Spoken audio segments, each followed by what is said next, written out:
All right, what's up, guys? So, believe it or not, this is actually my third go round with making this presentation. The first one apparently was 19 seconds. I sat here for 45 minutes, didn't push the right button, didn't record. Wouldn't matter anyways because the second one was 20 minutes. And what I did was I didn't verify my YouTube account, I didn't realize it, and I couldn't make that video either. So hopefully the third time is the charm. I hope that you all are doing well. It's Friday morning, 6 o'clock. It's raining, it's warm, it's not bad. So just to remind you what we were discussing, or we talked about prior to the evacuation, was we talked about Wilson progressivism. So we talked about Woodrow Wilson's domestic policy and his modernization, essentially, of some aspects of America, specifically the Federal Reserve Act. Of course, Wilson is the first Southern Democrat or Southerner to be president in 64 years since Zachary Taylor. And again, the big idea that I want you to understand with Wilsonian progressivism is that, or progressivism in general, is that progressivism was across parties. It was in the presidency. It was predominantly grassroots. It was kind of ubiquitous. So it wasn't, exclusive to anybody, not in the way that we think of progressivism either. And also, it's a direct response to the Gilded Age, the corruption, the vice, the dirt, so to speak, of the Gilded Age. So we started talking about the First World War, and we went over the main causes of the First World War, which is the acronym MAIN, excuse me, which of course is militarism, alliances, imperialism, and nationalism. We then talked about the trigger for the First World War. The catalyst was the assassination of the Archduke Franz Ferdinand. That happened on June 26, I believe, 1914. He is the heir apparent to the Austro-Hungarian throne. The Austro-Hungarian Empire is a large empire made of diverse different groups who are essentially vying for nationalist identity. Self-determination, if you remember that word we keep coming back to, which is obviously found in the Declaration of Independence. And so he's in Sarajevo in Serbia. He is assassinated, and that prompts a chain reaction of events. It starts with, of course, Austria-Hungary declaring war on Serbia. Serbia has a secret treaty with Russia, who promptly declares war on Austria-Hungary. Because Russia declares war on Austria-Hungary, Germany, which has a treaty with Austria-Hungary, declares war on Russia.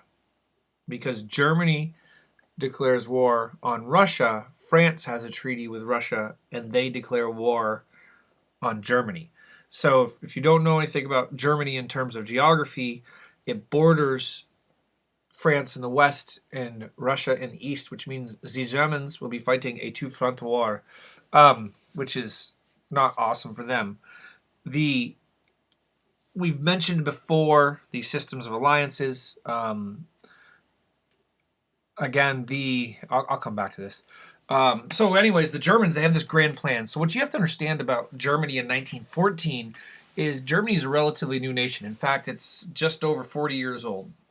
As I noted before, a long time ago, Germany was a bunch of principalities. So like independent states that had common culture, but different dialects and whatnot. And the French and the Germans fought a war in 1870 called the Franco-Prussian War. The Franco-Prussian War, the Germans were successful, and they took Paris. And not only did they take Paris, but they actually unified Germany in Paris. So needless to say, there's some bad blood between the French and the Germans. As you can imagine, if your kind of enemy, your border enemy anyways, defeats you in a war and then crowns their emperor and unites themselves in your backyard, you wouldn't think that was super cool. The Germans have this big plan. It's called the Schlieffen Plan. It's right here. Schlieffen. I wrote a paper on that in college. It was dope. Actually, I don't know if that's true. It probably wasn't that good, but it was cool to read about. Germany shares just a small border, and again, small is a relative word. It's like, I don't even know, like 100 miles or something, with the Germans, and they fortified this. And so what happens is the Germans, their big plan is to make a mad dash for Paris and they're going to do that by bypassing these defenses, and that's exactly what they start to do. The problem is, as they move, they go through neutral Belgium. Well, Belgium, which is a country like nobody goes to war with Belgium, right? I mean, they have good waffles. I don't know what else they have. Actually, I've been to Belgium. It's a pretty dope country. But anyway, because Germany violates Belgian neutrality, Britain joins the war. The British, they join the war. I have a really, really good book by a famous historian. His name is Niall Ferguson, and it's called The Pity of War. It's a thick book. I mean, and there's not a lot of pictures, Danny. I'm sorry, but well, there's a fair amount of pictures, but there's more words. And basically, the thesis of the book is that the First World War could have been prevented had the British not joined the war, which it's a pretty, really interesting read. It's more of a historiography book. If you're interested, let me know. I don't know, I'll mail it to you. I don't know. But anyway, so the British join. What will eventually happen is the Triple Alliance will become the Central Powers. And that will consist of Germany, Austria-Hungary, and eventually the Ottoman Empire. And of course, the Ottoman Empire, that's the Turks. The Turkish Empire, the Ottomans, they were founded in 1453 when they sacked Constantinople. So that is an empire that is 450 years old plus at this point. By the way, just some world history. Technically, the sacking of Constantinople by the Ottomans is the end of the Roman Empire, which, that's not the Roman Empire in the way we think of it. I like this political cartoon because this is going to be true. The Germans here are propping up basically the Turks and the Austrians. So anyway, that's kind of how the war. That's why when we think of the First World War, we think of the Germans. Just as a side note, if you're ever going to go to war and you're going to create a multinational, alliance, name it the Allies. The Allies always win. If you name it the Central Powers, the Axis Powers, or something, I mean, it sounds cooler, but at the end of the day, you don't win. So, anyway, so here's another map. And then, of course, the other group is the Allies, and the Allies, of course, predominantly consist of the British, the French, and the Russians, but you can see the Belgians are there, the Serbians are there, the Japanese, and eventually the United States. Spoiler alert. And here's, of course, the breakdown, but you don't need to see that. So what's really fascinating about the First World War is it's the first war where the industrial might, this power that has been developed during the Gilded Age, this industrial power, is being used. And what that means is mass death, quite frankly.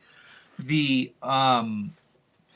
nature of warfare is very, very interesting. The commanders on both sides were students of the 19th century. So most of these guys, if you figure if you're in your 50s in 1914, you were born in 1860, and so they're fighting in the Victorian age, where a lot of them grew up to some extent, and some of these guys are older than that, by the way, with muskets, more like and tactics more like the Civil War.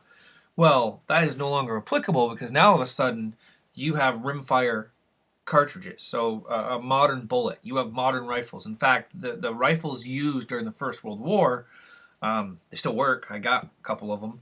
But they are, if you have a deer hunting rifle, a bolt-action deer hunting rifle, it's pretty much exactly the same. So to give you a sense of that, I mean, somebody with a crack shot, like a really good shot, 1,000 yards, the average person you can certainly hit somebody at 600 yards, whereas like the effective range of a rifled musket is probably 300 yards. So you have that. And so what happens is these commanders, they have this perception that this is going to be like a European, 19th century European war. And so what they do is they have their guys just go across the field in like waves. Very similar to like when you think of Civil War combat. The problem is there's this cool thing called a machine gun. So machine guns basically start getting invented in the 1860s, and by the time you get to 1914, again, machine guns look more or less like a modern machine gun. And 6 to 800 rounds per minute. So basically, these guys are going across the field, and they're getting mowed down. And so what happens is they don't exactly know, the commanders don't know what to do. And so what they do is they dig trenches. And the trenches are supposed to be temporary, in essence. So the first few months of the war are pretty fluid. It moves like a regular battle. But then, of course, it bogs down. And they dig trenches. And the trenches come with all sorts of problems and issues. It's fascinating, this part of the war, and it's kind of what it's iconic for. So basically, you have this land in between the two trenches referred to as no man's land. And in some cases, no man's land's 50 yards apart. It's on average like 200 yards apart. And it can be further. It can be even like 600 yards apart. But in some cases, I mean, you could throw a baseball. I mean, only if you're Johnny Castens and only if you're Johnny Fireball. You could throw a baseball into the other trench. He got a rocket arm. But anyway, so what they do is they have this crazy type of warfare where basically the whistle blows and these guys jump out of their fire base, and it's called going over the top. And they make a mad dash across no man's land in an attempt to breach the enemy. And of course, what they're met with is machine gun fire, and they're mowed down. I mean, the death rates are appalling because again, you have these new industrial killing machines and 19th century tactics, and it's just a complete disaster. And what happens is morale begins to drop pretty quickly. Living in a trench has all kinds of issues. Another technology that we'll talk about is artillery. So, again, artillery, during the Civil War, it actually sits on the lines with the men. So it's like right next to you. You know what I mean? Nowadays, back then, but also nowadays, it's high tech. The artillery is a mile behind the trenches and then firing into the enemy trenches. So there's these constant bombardments. And so what happens is if Josh and I are going over the top and we're running across no man's land and he gets mowed down, I'm not really going to drag him out. No man's land is essentially desert. It's been shelled, it's been beat up. Nothing lives there. So there's no cover, or very little cover. And so if Josh is dead next to me, I just have to leave him. And I go back, and what happens is the shelling continues. And the shelling, one thing when you read the First World War accounts, one thing they talk about a lot is artillery. And there's some stat, and I don't remember exactly what it is, but like the first couple days of the Battle of Verdun or the Battle of the Somme, like there was more shelling, there was more artillery fired than all of World War II. So like artillery is just crazy part of it. But anyways, if Josh's body is out in no man's land and they're still shelling, what will happen? First of all, we can't retrieve it. Second of all, if a shell explodes on it, Josh's body is then going to be the body will then come in a million pieces, and that's not pleasant. But what often happened is the shell would hit next to the body and then cover it, and it might stay there for months, sometimes years, and then through other shelling, the body might get thrown back up. And as you can imagine, that's pretty horrific. Another common thing in the trenches are rats. As you can imagine, the rats are literally feasting on dead bodies, and they're getting huge.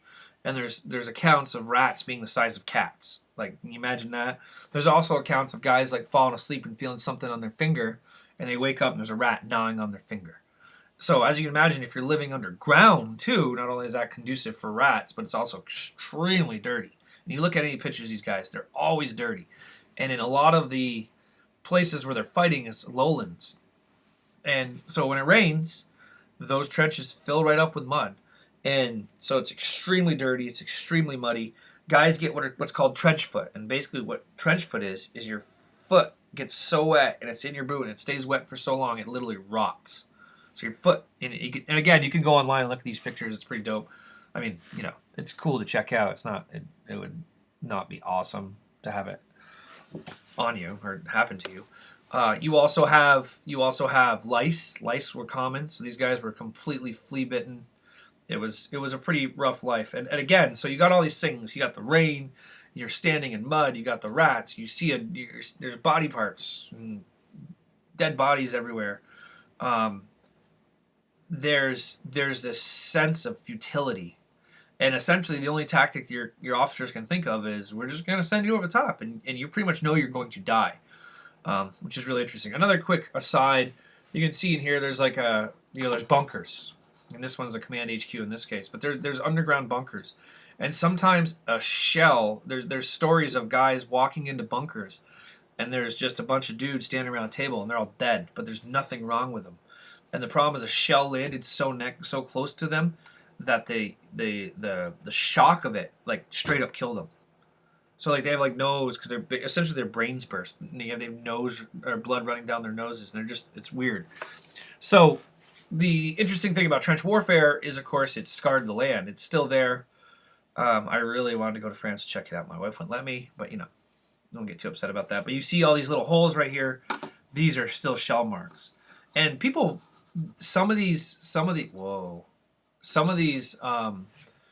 battlefields you can't go on because there's unexploded ordnance on them, and and there's like a farmer dies every year in France because he's farming his field and all of a sudden he hits an unexploded shell, and that's all she wrote.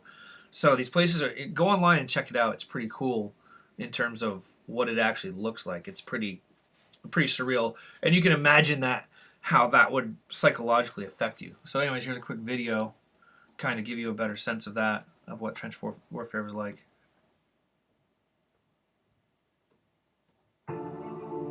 After, of course, the commercial, because nothing's free.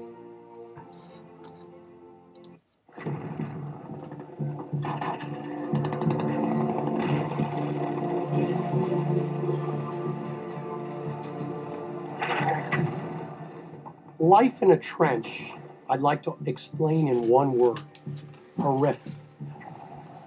It's mud, it's death, it's rats, it's stench, and soldiers develop an attitude in a trench that everybody is going to die. Life in the trench was abysmal. There were several lines of trenches, and the front line trenches, of course, were the most dangerous because they were constantly under fire. Incoming! The Germans dug assiduously, building dry, safe, and comfortable trenches for themselves with bunkers that actually had electricity and sometimes running water. The British and French, who were convinced that they were never going to be there for that long, didn't spend nearly the same effort. And so their trenches tended to be muddy and wet and not that safe. Disease ran rampant. It was very difficult to get any sort of sleep, a decent hot meal, keep your clothes dry, and more importantly, to keep your sanity. There were so many health problems of just simple disease that took much more men out of combat than direct fire.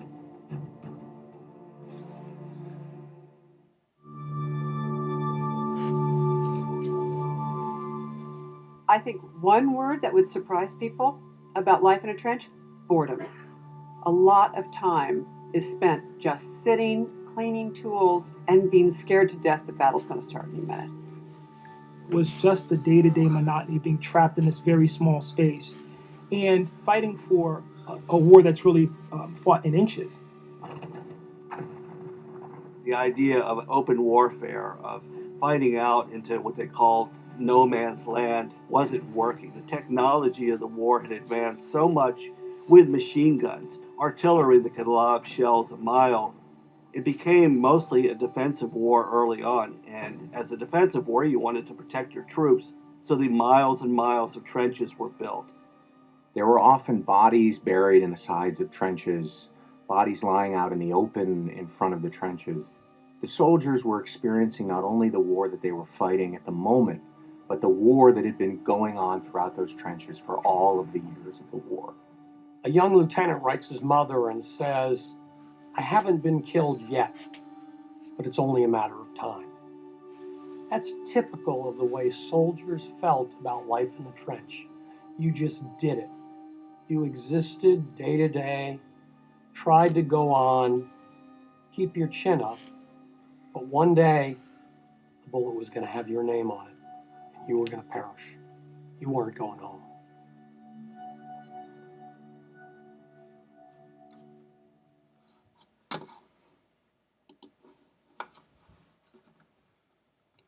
So, anyways, it gives you a sense. Two points that they kind of make that I just want to, draw to your attention is one is the Germans. They make elaborate trenches that are quite comfortable, which is very German. They're good at engineering and stuff like that. Not stereotype, but it's kind of true. That's Fritz. The other point is that these guys are often fighting over yards. They say feet, but or inches. It's more like yards, and sometimes those trenches they just don't move much. And so, essentially, to some extent, they spend basically 4 years just kind of not moving. There is some major battles you don't need to necessarily know, but I mean, what happens is they fight these major battles that last like 3 months and kill, 100,000 guys, and they gain like a mile.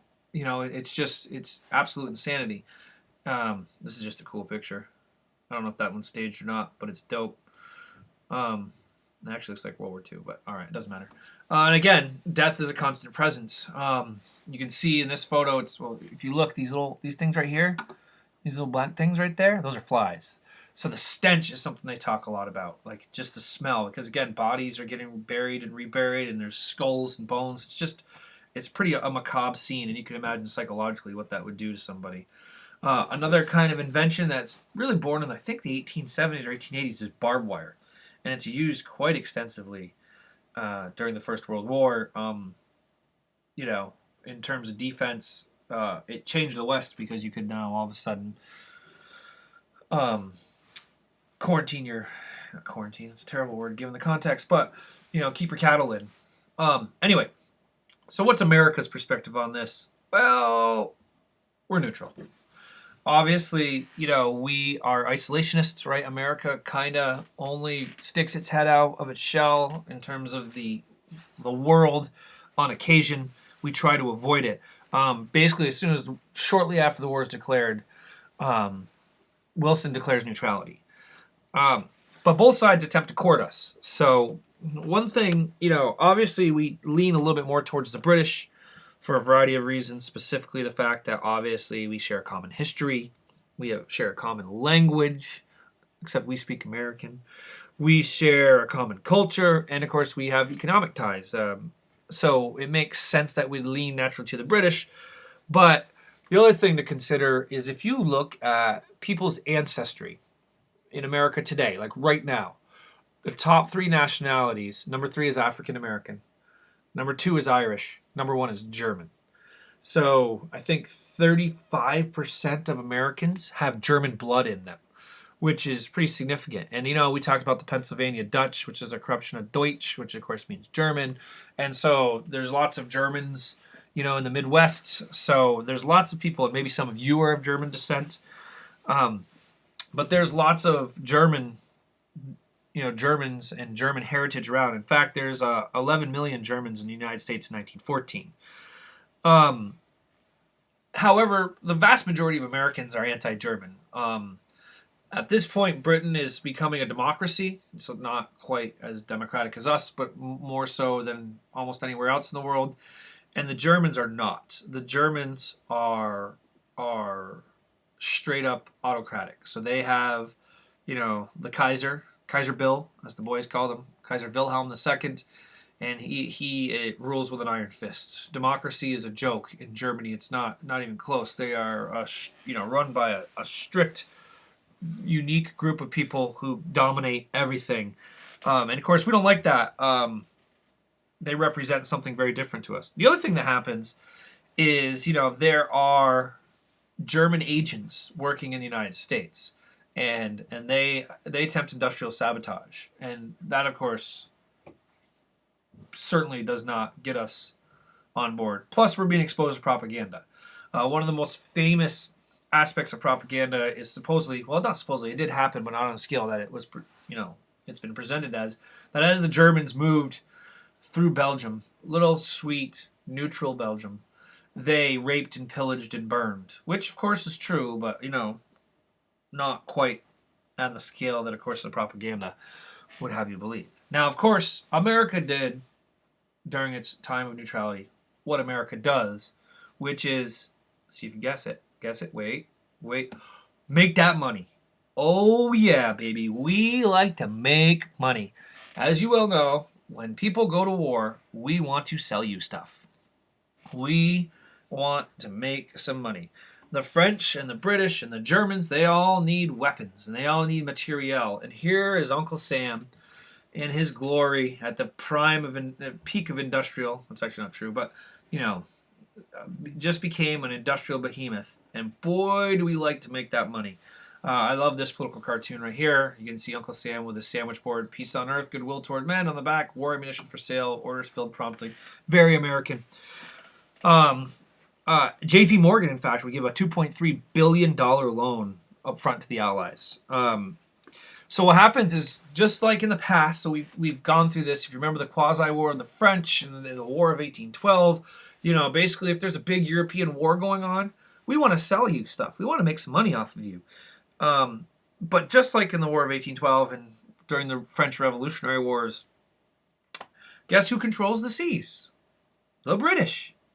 The British control the seas, and they're doing what they always do, which is they're blockading.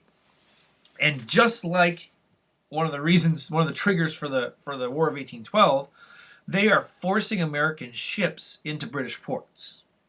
So we are more than willing to sell to the Germans, right? Loyalties, religion often only carry as far as the dollar. But we are more than willing to trade with Germany, but we can't. And so we sell to the Allies. And that, of course, is making life very difficult for the Germans. The Germans have a new technology. And again, I'm going to have a whole slide about technologies, but there's lots of technologies that come out of this war.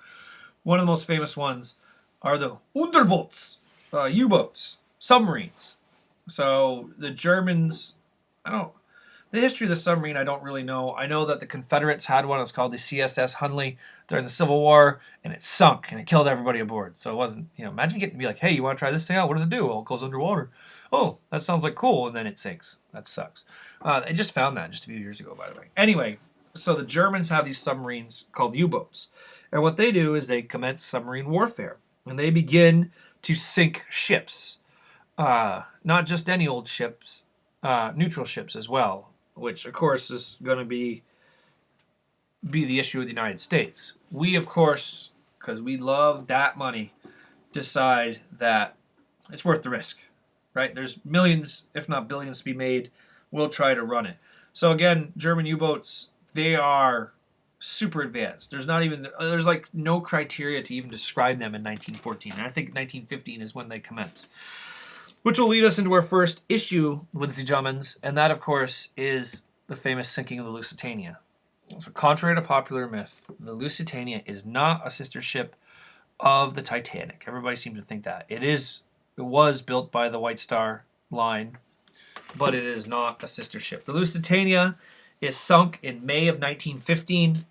1,198 lives are lost. As you can imagine, it's a luxury liner, right? So people are furious. 128 Americans lose their lives. They go down with the Lusitania. The United States is mad. They view it as mass murder, high seas piracy. It really gets people upset. As it turns out, lo and behold, there is, of course, ammunition. And I think there's like 30,000 boxes, which is like millions of rounds on the Lusitania. So although maybe not a viable military target, that's what the Germans use as a justification. So essentially, people in America begin rattling their sabers, which is an expression for like talking about war. A saber, of course, is like a cavalry saber, a weapon of war, and you rattle it when you're getting excited. So basically, what the Germans agree to is that they would not sink unarmed passenger liners without first warning them. So as you can imagine, you're out playing polo on the front deck, and you're like, you look over and you're like, oh, there's a submarine. Oh, crap. And there's a German, hello? Hello? We are not going to sink you. We're about to sink you now. Das ist good, yeah? And you're like, I don't know. And then I guess they torpedo you. It seems weird to me, right? I mean, you're just like, hey guys, just let you know you better jump off your boat. But anyway, so the Germans, we get really close to war in 1915, and then the Germans kind of back down because they really don't want us to join the war. Then what happens, of course, they sink another ship, the Sussex, which is sunk in 1916. It's a French liner, so they violated their violation. Uh, I mean, their other pledge. And basically, Woodrow Wilson said, if you guys are going to keep sinking ships like that, man, it's on. Um, and they said, the Germans respond that they will not sink any ship without warning it first, which again seems pretty ridiculous to me. But it is what it is. Now, of course, the beautiful thing about America is that, so again, the war starts in 1914. The Lusitania sunk in 1915. The Sussex Pledge is 1916, which also is an election year. So again, the beauty of American politics is that irregardless of what's going on, we have an election year. Although, let's see what happens, right? Because this is, in our modern times, it's somewhat unprecedented. So we'll see. Anyway, so the Bull Moose, the Progressive Party, there they are. They meet in Chicago. And I'll give you $20 if you guess who they nominate. If you're thinking Teddy Roosevelt, you are correct. Yes, they nominate Teddy Roosevelt. He denies the nomination. He hates Woodrow Wilson. Not a big fan of the Democrats. He is, as you can imagine, he is just absolutely, no pun intended, dying to go to war. And he basically splits. He's out. And basically that's the death knell for the Progressive Party. So this party that basically is around for 4 years, a little more, is kind of over.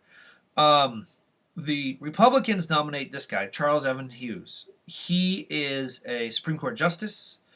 The book refers to him as a cold intellectual with an excellent liberal record. He's a really smart dude, doesn't really have those personable skills.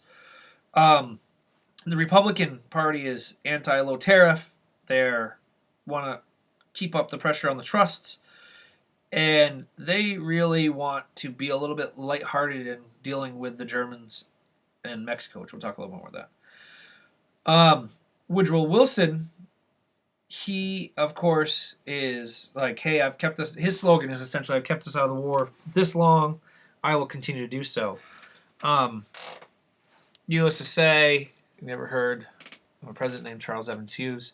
Again, if you look at the map, Hughes does really well in the Northeast, which is again a little more conservative, a little more traditional, and Wilson does well basically in the South and the West. So, what happens next? Well, the Germans are literally starving. The British blockade is extremely effective, and the Germans are starving. And so, on January 31st, 1917, which, by the way, on January 31st of this year, it wasn't this day in history, they announced unrestricted submarine warfare. And that's a fancy way of saying, is if it floats, we're going to sink it. So they commence sinking ships. And the argument is that they have to, because basically the Allies are being supplied, the Germans are not. In order to prevent that supply line from happening, they have to sink ships.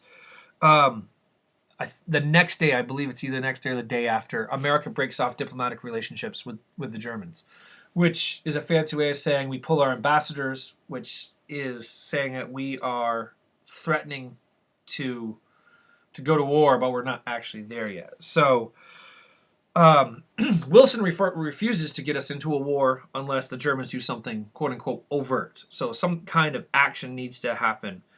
There's even discussion about arming merchant ships, but they decided not to do that because they don't want to provoke a war. And in fact, a lot of the people in the Midwest, a lot of the senators and congressmen in the Midwest are against that because they don't want to be drawn into a European war. And so again, that's an example of that isolationism that we've been kind of talking about. Then what happens is in March of 1917, there is the famous Zimmerman telegram. I'm gonna put up a little activity shortly.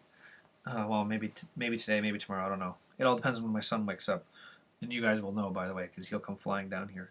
But anyway, it's a secret message. Zimmerman is the German ambassador to Mexico, and basically it says to Mexicans, and you'll see exactly what it says. Essentially, if you join the war effort against the United States, if you attack the United States, we'll return the land lost to you in the Mexican War, i.e., the Southwest, which is pretty. So Americans go berserk over this, as you can imagine. They are not super pleased. And then what happens is the Germans sink 4 unarmed merchant ships, American merchant ships. Also combined with the fact that the Russian Revolution happens, which we'll talk a little bit more about the Russian Revolution. So essentially now we can really say that we're not fighting, it's hard to say you're fighting against autocracy when you're fighting with an autocrat, if that makes sense, right? So essentially there's not a huge difference between Germany and Russia in terms of the way they run their government. But with the Russians out, we kind of have this reason. And so what happens is on April 2nd, 1917, we declare war. So it's on like Donkey Kong. Now, of course, what are we fighting this war for? Well, you don't really want to say we're fighting the war because we want to make money. It just doesn't really roll off the tongue very well. It doesn't have the same feel. Now, Wilson, he's an idealist. He is, and we're going to see this play out even more. He's an intellectual. He's a liberal. He really thinks more grandiose, and he realizes that in order to get people on board with this war, you can't sell it like we're fighting against submarines. And so what he does is he kind of puts it in more highfalutin terms, which of course is this iconic way of thinking about it. We are fighting to make the world safe for democracy. So we are fighting for self-determination of these other countries. We are fighting, against imperialism. We are making this world better for democracy, and people buy into that. They really do. Like, oh yeah, like it makes sense. We're attempting to spread democracy, and again, we're essentially the only, the only country in the world-ish that really has a true democracy. And what Wilson does is he does a good job of contrasting that with other countries' war aims, which is often territorial or essentially ego, whereas we're doing it for a higher moral order, which is kind of an interesting way of thinking about it. In January of 1918, so just shortly after the war, he comes up, again, an example of this idealism with the 14 points. So Wilson has this idea of what the post-World War the post-World War world will look like. And they're called the 14 points. And we'll come back to the 14 points. And so essentially what this is an attempt to reshape the post-war world order. If you look at these 14 points right here, you can see that the causes of the First World War are actually essentially attacked. Open diplomacy, that's no secret alliances. Freedom of the seas, of course, right? A removal of economic barriers, which is kind of interesting. So the end of tariffs, reduction of armaments, militarism, adjustment of colonial claims, imperialism, and so on and so forth. One of the and these ones are like redrawing of Balkan boundaries. That's nationalism, like essentially giving these nations independence. The other, number 14, is probably one of the biggest and most important ones, is the creation of a League of Nations, which we will talk a little bit more about. So now America is going to war. So all of a sudden the gears have to shift. We have to get everything to work towards getting people to buy into the war, to mobilize industry, and of course to send troops, which is what we're going to cover next. The first thing you got to do is get people on board. So they create what's called the Committee on Public Information, the CPI. And the CPI is ran by this guy, George Creel. It's a propaganda machine. So what they do is they try to sell the war to Americans, like try to justify this war. It would employ 150,000 employees, and they would do like posters and movies and pamphlets. There's movies of like, if I recall, there's this movie of it's King Kong, but he has a pickle hop, those little spike helmets the Germans wear, and he's like clearly like taking the women, if you know what I mean. And so it's very so people go to the movies. By the way, in those old days, you'd go essentially watch newsreels in the movies, so you'd be exposed to that. The CPI would also produce perhaps the most famous propaganda poster in American history, which I guarantee you've all seen. And if you haven't, Danny, you need to stop playing on your phone. It is, of course, U.S. Army, I want you. So that classic image of Uncle Sam, which, of course, like Rosie the Riveter, has been used countless times in different ways in order to, project, or not project, well, whatever. It's used for a variety of different reasons. You add all kinds of, people add stuff to it. Another aspect of the CPI is, of course, 4 Minutemen. Now, the 4 Minutemen, what they did was they were stump speakers. So what they would do is they would go around and gather a crowd and stand up on a podium and be like, here's the reasons why we got to fight the war. And they get all jacked up, Pretty cool. The book, I think the book says this. I don't know if I've read this in the book or somewhere else. I can't remember. But it's also referred to as the singing war. So there's lots of great patriotic songs. The songs are great. I thought what I would do with this time is actually sing one for, if you don't mind. I'm just kidding. No, I'll play a video. I have been called the voice of my generation, but that was a long time ago. So check. This is one of the most iconic songs. I love it. It gets me all fired up. Makes me want to go shoot a German myself. But have a look. Have a listen.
Maybe.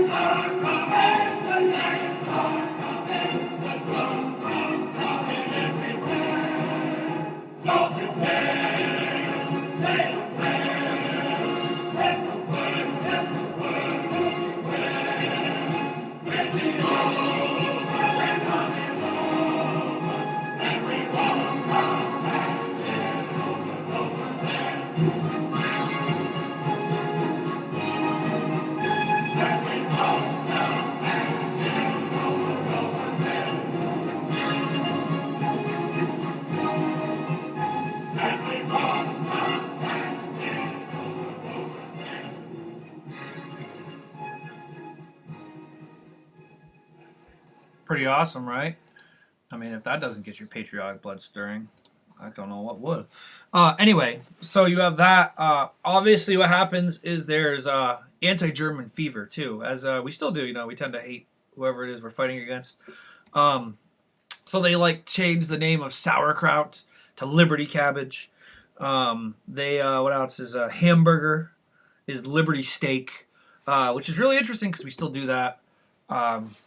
You guys probably don't know if you're even born yet, but in 2003 we're going to go to a war with Iraq, and we wanted French support, and the French said, "Hell no, we won't go."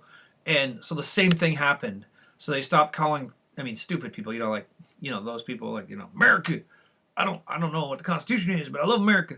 They stop calling them French fries, start calling them freedom fries, which I thought was just stupid. But again, this is almost 100 years after the war, and we're still doing it. There you go. Get yourselves some freedom fries. Anyway, and I like this meme, right? If you piss us off, we will replace your country name with the word freedom. Anyway, or liberty. So you have that. In regards to the economy, you have another labor union that we haven't talked much about. It's the International Workers of the World, who are colloquially known as the Wobblies. And the Wobblies, also known as the I Won't Works, they are a radical labor union. I'll talk a little bit more about them. But the government passes an Espionage Act and a Sedition Act. And of course, espionage is spying, sedition is treason. So in the war, there is essentially, people are being persecuted for being against the war.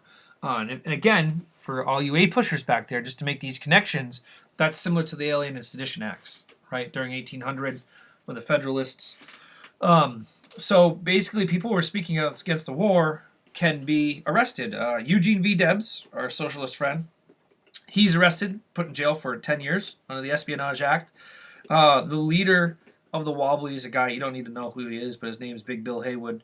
And like 99 other Wobblies are jailed for, sabotage the socialists. And basically any kind of criticism, like if you wrote an article that was like, we shouldn't be in the war, they would censor you. So, obviously what will happen, of course, is people will sue, it'll go to the Supreme Court, and you get, of course, a landmark Supreme Court case. Not really one of those ones, not one of the ones you got to know ones. But right up there, it's called Schenck v. U.S. I'm not sure why I didn't put a space between the Schenck and the V, or maybe I did, it just looks weird. Anyway, and so basically what the ruling was is that freedom of speech could be revoked as long as there was a quote-unquote clear and present danger.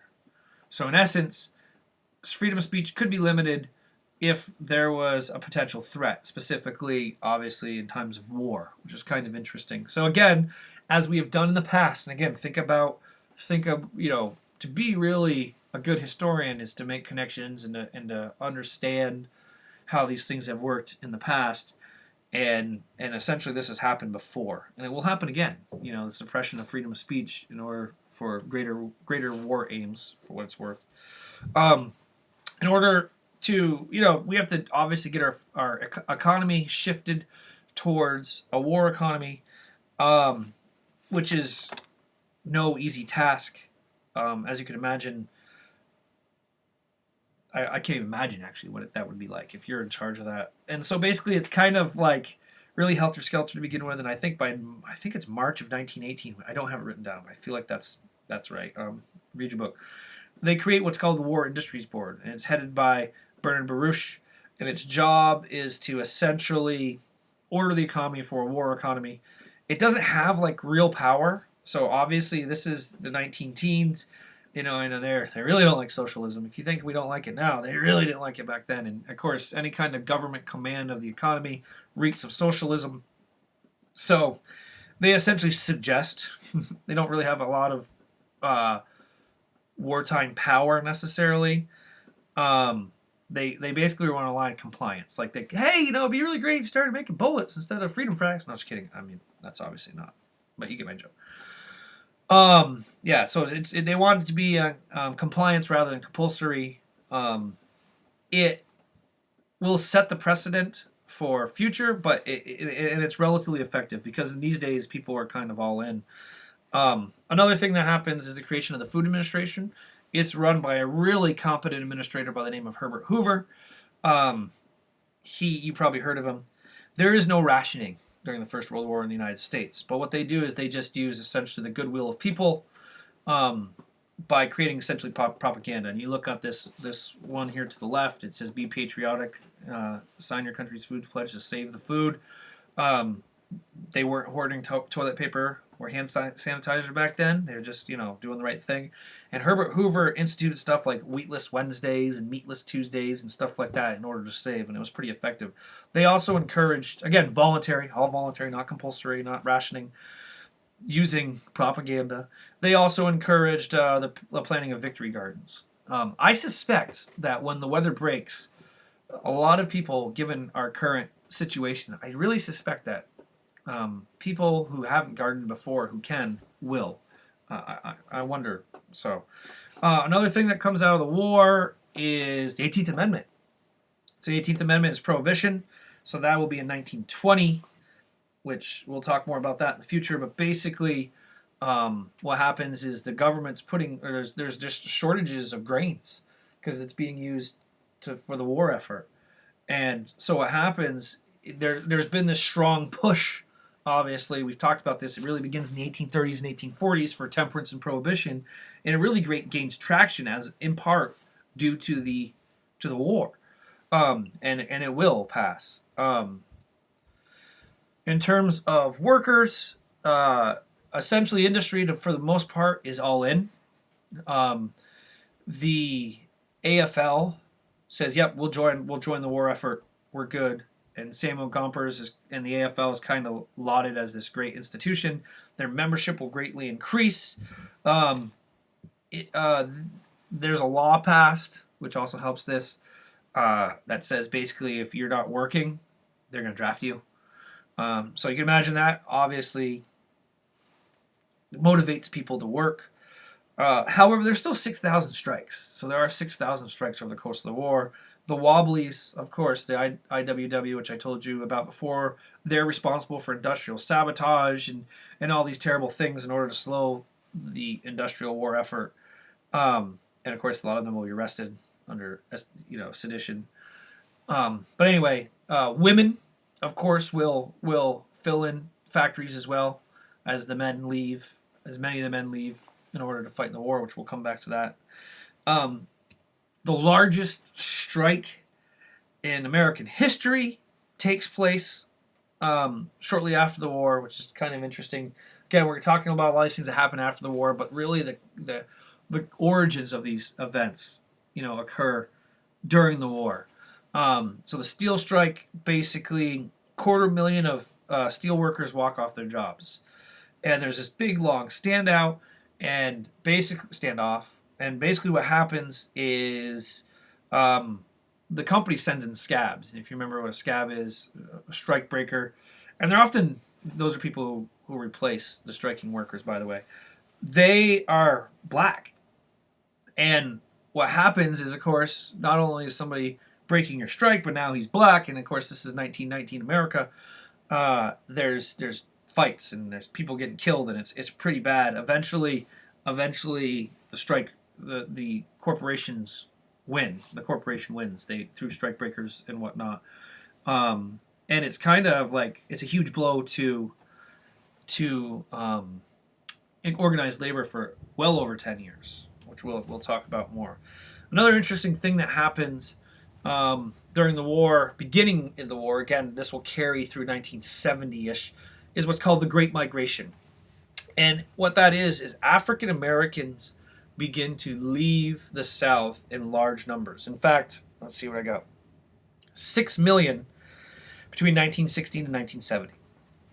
And so when we think, when you think of inner city, you often think black. And although African Americans have lived in cities for the longest time, they, that kind of thinking, or I guess that's not even thinking, like that demographic happens during this time period, begins to happen during this time period. And of course, why are people going to cities? Anybody? Olivia? That's right. Because that's where the jobs are. So there's demand for industrial work. So African Americans are leaving in order to go for work. They're also escaping Jim Crow. So obviously the South sucks, still does. Your institutional racism is really driving them out. Poor economic opportunities. Needless to say, we'll talk about what they mean when they get north. What's really interesting is you would think the South. Here's a couple images of people working their way north. What's really interesting is you would think the South would be like, sweet, they're leaving. And you'd be wrong. The South was pissed. The South was upset that all these African Americans were leaving. Does anybody want to take a guess why? That's right, economics. They're a cheap labor source. So you would think the South would be like, all right, see you guys later. But instead, they were actually really upset. Now, when they get to the North, again, racism, institutional racism may not be in the North, but racism is. They're met with race riots. So all these race riots break out in the cities, and they're pretty brutal. I have the most famous one's the Chicago race riot. I have a book about the Great Migration and the Chicago race riots. If you're interested, it's actually a short book. It's easy to read. Really good, really interesting.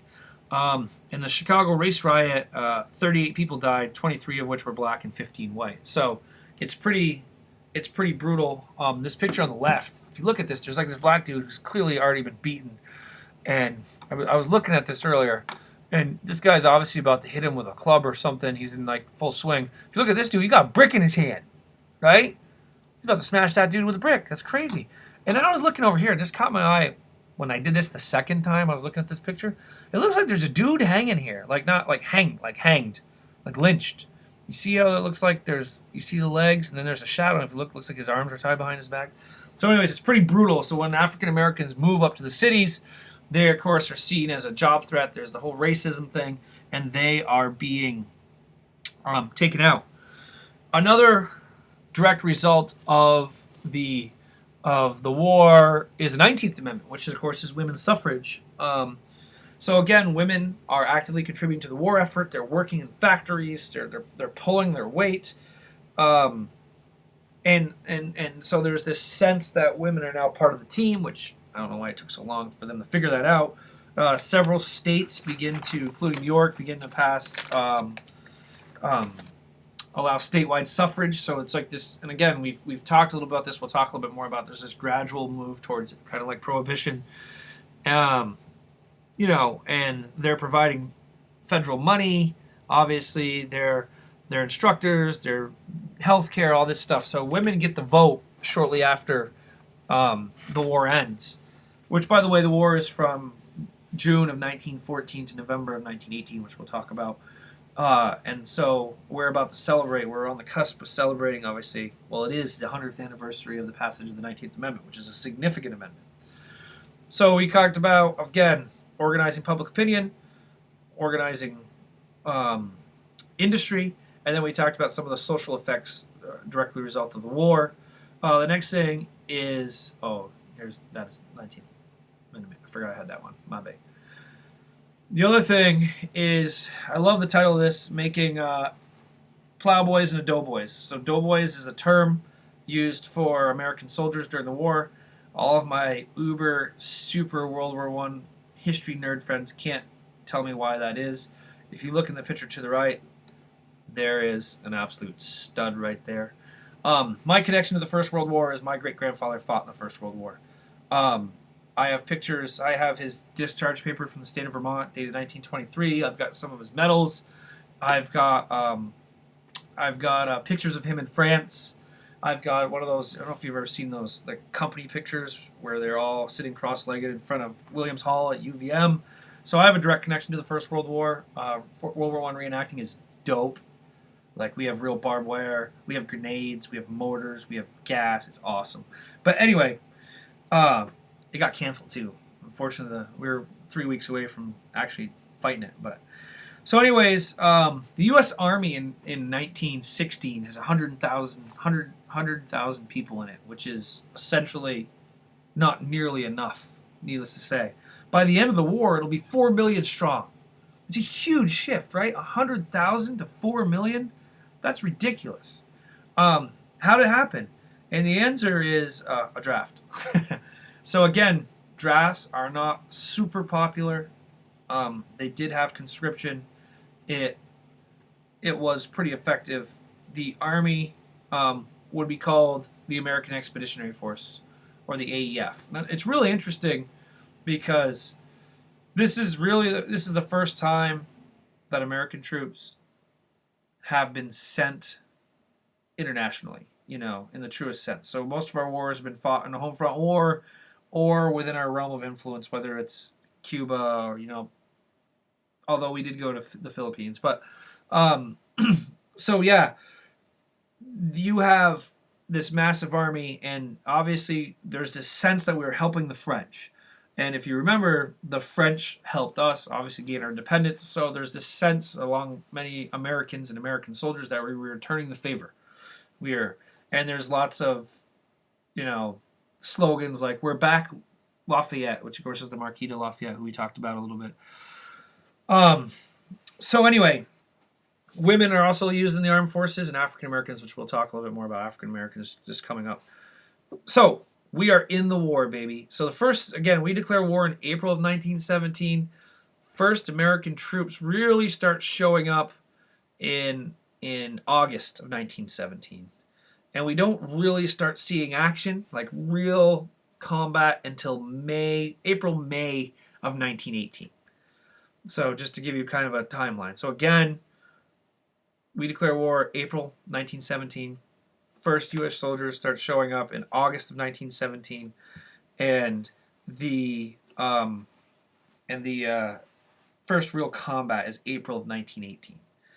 Now, what's really interesting is with these, we are green, we are enthusiastic, and we're going into these trenches with all these guys. Some of them have been there for years. All those terrible things I talked about earlier, you know what I mean? They're dealing with that on a daily basis, and here we are, happy. And Americans are bigger. They're physically bigger and stronger than the average European.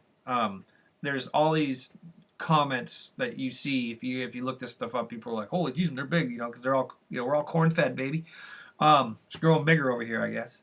Anyway, and so what they wanted to do is they wanted to the Allies wanted to stick American troops in line with French and British troops, essentially supplement their forces, and the United States refused. So Blackjack Pershing, remember John Pershing? He was the guy who was in charge of the whole Mexican border thing with Pancho Villa.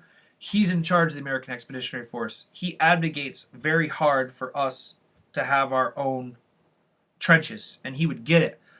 We would end up having an 85-mile sector that was purely American, only American sector, American commanded, which is not what the Allies wanted, and they were pretty upset about that, but it kind of makes sense. So meanwhile, something happens. In October, I can't remember because the Russian calendar is different at this time. It's either October or November of 1918. I'll give you more details on this. This guy, Vladimir Lenin, he stages what's called the Russian Revolution. This is the Tsar Nicholas II, and his family. They will all be executed. And essentially, one of the, this is a true communist revolution. At least it starts that way, and then Stalin gets in charge and ruins everything.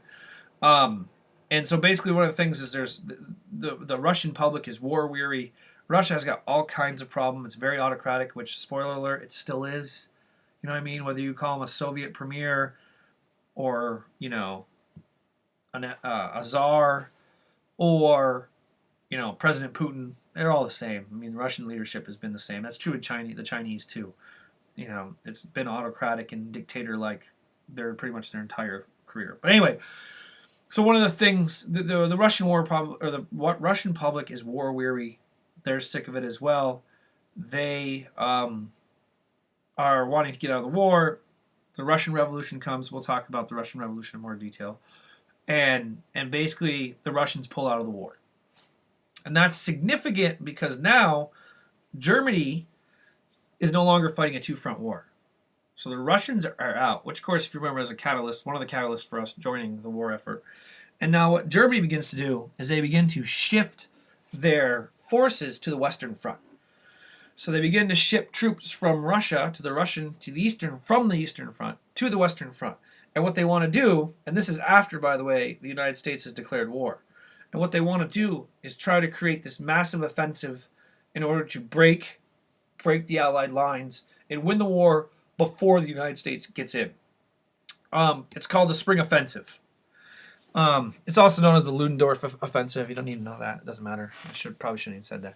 And so what happens is the Germans just massive attack, and you can see them. Here they are walking down the road, feeling bad, and they get to within 40 miles of Paris, like almost knocking on the door of Paris. And what happens is this is the first American combat experience. Americans are thrown into the plug at Chateau Thierry, which is right here. So they are. It's our first major battle, and we do well. We do real well. We prove that we have, because these guys are battle hardened. They're both the Central Powers and the Allies, and they look at us with our naive optimism. They're like, these guys can't fight, and they throw us into Chateau Thierry, and we prove our worth. By July of 1918, the offensive is over. We do fight another major battle at Saint Mihiel, which there's a salient, which means a bulge, which we attack and suppress. So that's the second major battle. And by July of 1918, the German offensive is over, and then the Allies use a counteroffensive. Essentially, the Germans put all of their, what the hell is the expression? Like all their money in one bucket. I can't remember the expression. But anyways, they were all in. And then what happened, of course, is they were unsuccessful. And the end result was they become on the defensive. And it's called the Meuse-Argonne Offensive. So the Meuse-Argonne Offensive lasts 37 days. So now the United States is attacking the Germans. The Germans are on the retreat. They're on the run. It lasts 37 days. 1.2 million U.S. troops are involved. And it's pretty intense. Again, we do pretty well, but of course by then it's kind of, the point is moot. Famously, I mentioned about this, or talked about this briefly, but there are African American soldiers. And what's really interesting about black soldiers is segregation, as you can imagine, is still going on in the United States Army. It's pretty omnipresent. These guys are they're relegated to doing they're like teamsters, they're cooks, they run up supplies. They're not allowed to be combat troops. So what's really interesting, this is a group of doughboy reenactors. A few of them I know, not a lot of them. I know like 3 of them. And what's really interesting about this picture is if you look at their equipment, they are wearing American uniforms, but they are not wearing American equipment. You can see their helmets are different, and that's because they're wearing French. So black soldiers were not allowed to fight in the front lines with American troops, with fellow American troops then. White American troops is what I meant to say. And so they went to the French, and the French were like, hell yeah, we'll give you a gun. And so if you look, this is called an Adrian helmet. That's a French helmet. All this is all French gear. It's a French gas mask, French bayonet. There's French rifles even. They're called labels. So African American soldiers are fighting valiantly, but they're not even allowed to fight with white American soldiers. And so the French take them on, and of course they prove to be very successful. Here's a little video for your viewing pleasure.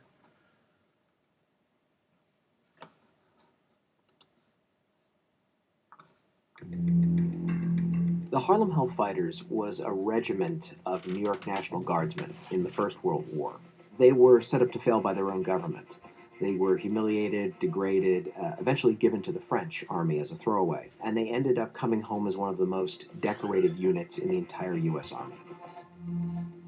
The Harlem Hellfighters are one of the most important regiments in American history. In World War I, they helped to establish to the entire world the power of black soldiers in the military. It was very difficult at that time for African Americans to get into the United States military because there was this perception that African Americans would not do well in battle. They had to overcome the prejudice of their own countrymen and yet also perform ably on the battlefield. Like so many units of African American descent, when they go overseas, they're not sure what they're going to do. Are they going to fight as infantry, Or are they going to be stevedores and load ships? Or are they going to be labor units and cut wood? And so they're committed to labor duty, they're unloading ships, building the trains, those type of support services. And as you can imagine, these men have been trained and they're willing to fight, they're ready to fight, and this is stressful for them. They were finally given to the French army, which in a way was an even greater insult because in the First World War, when the United States entered, General Pershing, the commanding officer, was very clear that American forces would not be fed piecemeal into the French and British army because the French and British wanted reinforcements, and Pershing said absolutely not. When Americans join this war, they will fight as an American force under an American flag led by an American general. ... except for the black guys. You can have them.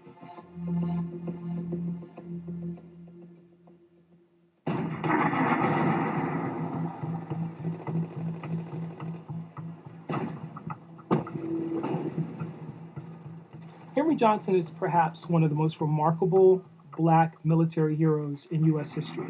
And he found himself in no man's land with Private Needham Roberts manning a listening post. And Needham Roberts hears click, click, click. He realizes somebody's cutting the wire. It's potentially a German raid. And so Roberts is passing him grenades, and they line up these grenades, and the Germans actually do come across the lines. Roberts is hurt, and now Henry Johnson is left to defend their position and to stave off this attack. And then he makes the mistake of jamming a French cartridge into his American gun, and it no longer will work.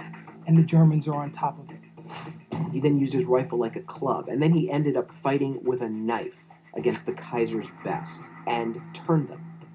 He's wounded in the fray. He's struck, for example, in the foot, and has a debilitating injury as a result. And he fights them off, he says, for what seemed like an hour. The Germans ran shrieking into the night, all because of one man.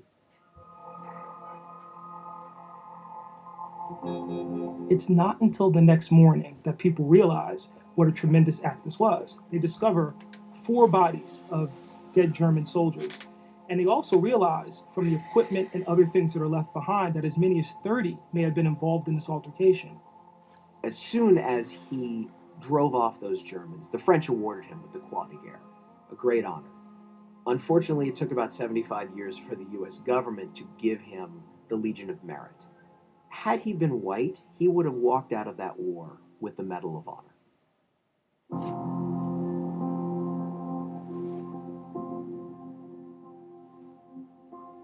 What was so shocking to me when I began to research the story of the Hellfighters was that after they had performed so magnificently in combat, the United States government actually sent a memorandum to the French government, essentially implementing Jim Crow. Essentially saying, don't give them some notion that they are equals, because we don't want them taking that notion back to the United States and demanding equality. When they come back to the United States, he's not awarded the Purple Heart. There's no notation in his military record of his injury. And so he winds up not being able to work because of this injury. He doesn't get any kind of assistance from the army or from the government as a result. And he ends up dying in 1929 penniless. So it again shows the paradox. Here's this great story of valor and of courage on the part of the soldier, and ultimately he comes back to a nation that doesn't honor that sacrifice. We tend to think we all know American history so well, but the story of the Harlem Hellfighters should be one of the first stories told. It wasn't about killing other people, it was about being Americans and serving their country well. That was the inclination of the Harlem Hellfighters. When you are African American in 1917, democracy is armor. Democracy is a weapon. And to fight for a war to make the world safe for democracy was something more than just some ethereal crusade for the Hellfighters. It had concrete results. They were fighting for the rights to be a citizen of the country that they were born in.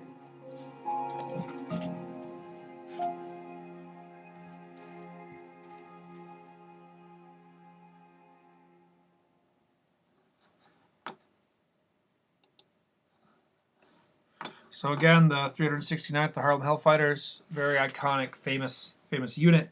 So what happens is the Meuse-Argonne offensive is quite effective. The Germans are on the defensive. By October of 1918, they are looking they're seeking out peace. Now, of course, as I mentioned before, one of the interesting things about the war is the amount of technology. So, a couple things to note. One is the advent of obviously the machine gun. Needless to say, having a machine gun is a huge advantage. It changes the war. It results in catastrophic deaths. Another interesting innovation, or it's not really an innovation, but coming back, is at the beginning of the war, and you see some in these early pictures I showed you, these guys wear felt hats, which, felt hats have been around being worn in combat at this point for, since the 17th century. So by metal had become kind of archaic. That's a medieval thing. But by the middle of the war, these guys are start wearing metal helmets again, which of course now that's ubiquitous. That's just what people wear is combat helmets. So that's kind of an interesting advent. Another thing, and you see these guys wearing their gas masks, poison gas. So poison gas is used. So they shell with poison gas. There's different types of gas. There's mustard gas. It's awful. It burns your throat, burns your eyes. It kills you. So there's gas attacks, which of course Hitler, of course, will serve in the First World War. He will be gassed, and he will go strongly away from poison gas as a result. But it's kind of famous. There's still it kills people. It hangs on the ground because it's a little more denser than air. It's pretty awful. Here's some victims of a gas attack. Another technology, tanks. So I told you this a while ago, but I'd like you to remember this because I think it's a really good way of thinking about the First World War. They rode in on horses. They rode out in tanks. Tanks are cumbersome. They're not very effective, but they're new. As you can imagine, if you're sitting in a trench and this big metal lumbering thing is coming towards you, even though it goes like 10 miles an hour, you keep shooting it, it's bouncing off, it's terrifying. Here's a great picture. These are French Renault tanks. As in the car company, by the way, if you ever heard of Renault or Renault. Renault car companies, Renault en français. These are American soldiers.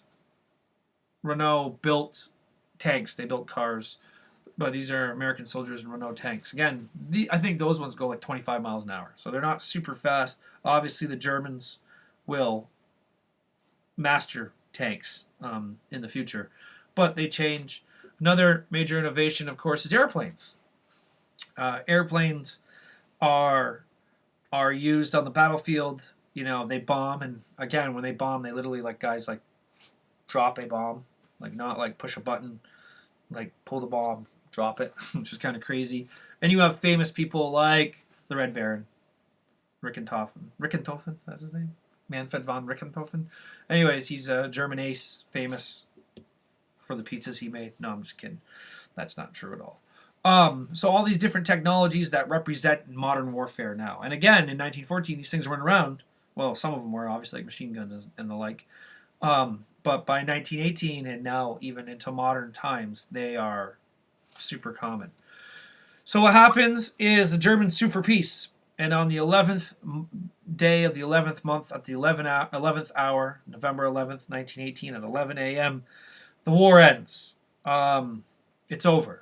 So it's Armistice Day. We now call it Veterans Day. The casualties are catastrophic. 9 million dead total, 20 million injured. And again, dying terrible, often futile deaths. The United States loses, we have 550,000 casualties and over 50,000 dead. To put that in perspective, again, the first American troops land in August of 1917. The war is over in November of 1918, so that is 15 months.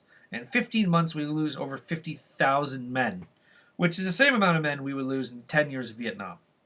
So just to put that in perspective, that's a lot of guys dead in a short amount of time. Again, the United States' effort in this war, we didn't really contribute much. We contributed morale, we contributed materiel, but when it came to battlefield victories, it wasn't that significant. But again, having us there helped boost morale for the Allies and gave that kind of enthusiasm, that energy shot that was necessary for winning the war. So anyways, I hear my son calling, so I'm going to have to shut this one down. I will post another one Um,